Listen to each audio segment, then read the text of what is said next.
What is the tea room? Now, you may have heard journalists talking about ministers doing the rounds in the tea room, and by that they mean speaking to their backbenchers. But the tea room, at its heart, is a cafeteria. Just like any other workplace in the land, you need somewhere to get your lunch and to go for a break when you need to get away from your desk. In Parliament, the tea room is one of these locations that's next to the chamber. Now, whilst what's going on in the chamber can be really heated and you'll see that kind of theatre of the debate, it's sometimes what you need is a sort of quieter space where you can go and speak to people to see if you can find some common ground, or just to connect with your peers to see what is happening and how they feel about particular issues.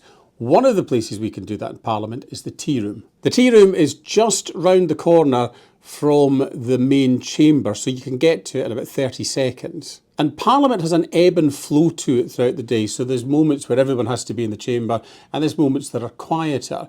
So the tea room allows you to just go in and have a cup of tea if you need a break. If you've been in the chamber for hours, you can go into the tea room just to sit down and chill out for a minute. Or you can go to the tea room to speak to other people on anything you want. Now, one thing about the tea room, there are many cafeterias in Parliament, but the tea room is the one where only MPs are allowed.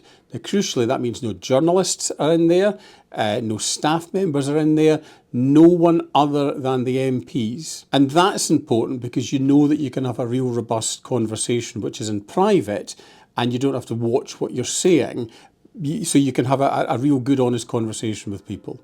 And yes, ministers do use that if they want to catch up with backbenchers, because as you know where you're going to find a lot of backbenchers after PMQs, you're going to find them in the tea room going for a cup of coffee and a bite to eat. So you will see the Prime Minister occasionally will drop into the tea room because it's a good way to catch up with an awful lot of backbenchers, and it's a good way for ministers to just get a general idea of how parliamentarians are feeling about what's just happened in the chamber or what might be coming up later on. But at its heart, it's a tea room, it's a cafeteria. They do an excellent omelette and the salad bar is amazing. So now you know